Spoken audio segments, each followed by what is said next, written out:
নমস্কার বন্ধুরা, কুকিং শুকিং বাংলা চ্যানেলে সকলকে অনেক স্বাগত। সামনেই রথযাত্রা, বড়দের সকলকে প্রণাম আর ছোটদের অনেক ভালোবাসা জানিয়ে আজকে রান্না শুরু করলাম। রথযাত্রা মানেই মিষ্টি, আর সেই জন্যেই আজকে আমি তোমাদের সামনে নিয়ে এসেছি ইনস্ট্যান্ট মালপোয়ার রেসিপি। হ্যাঁ, একটা ফ্লেভার অ্যাড করেছি এর সাথে, সেটা হচ্ছে ম্যাঙ্গো। আম তো এখন ভীষণ ভালো পাওয়া যাচ্ছে, তো একবার বানিয়ে দেখতেই পারো, খুব মজাদার হবে খেতে। সমস্ত উপকরণের ডিটেলসটা ডেসক্রিপশানে পেয়ে যাবে, প্লিজ একটু চেক করে নিও। যে প্রপোর্শনে আমি ইনগ্রিডিয়েন্টসগুলো দেব সেই মতন এক্স্যাক্টলি বানালে মালপোয়াগুলো খুব সুন্দর নরম তুলতুলে আর ফোলা ফোলা হবে। রান্নার শুরুতেই একটা মেজারমেন্টের মতন কাপ কিংবা ছোট বাটি নিয়ে নেবে। সেই মেজারমেন্টে কিন্তু সবগুলো জিনিস করতে হবে, যেমন ময়দা, চিনি, মিল্ক পাউডার ইত্যাদি।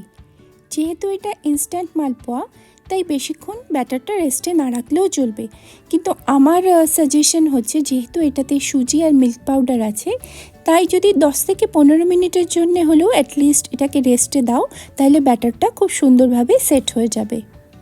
ব্যাটারটা খুব ভালো করে ফেটাতে হবে, আর ফেটানোর সময় একটা জিনিস খেয়াল রাখতে হবে, স্পুন বা হ্যান্ড বিটার যেটাই তোমরা ইউজ করো না কেন, সেটা সবসময় একই দিকে ঘোরাতে হবে।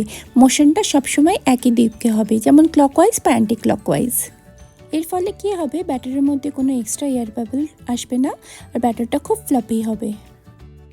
এটা যতক্ষণ রেস্ট করবে ততক্ষণ চিনির শিরাটা বানিয়ে নেওয়া যায়। আমি এখানে 1.5 কাপ জল আর 1.5 কাপ চিনি ইউজ করেছি, আর তার সাথে পিঞ্চ অফ স্যাফরন আর একটুখানি এলাচ গুঁড়ো দিয়ে দিয়েছিলাম।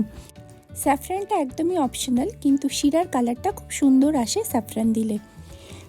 মালপোয়ার শিরাটা কিন্তু খুব একটা ঘন হবে না, ওই একতার ওই সব নয়, জাস্ট দেখতে হবে চামচের উপর একটা সুন্দর পাতলা কোটিং চলে এসছে, ব্যাস আমাদের শিরাটা রেডি।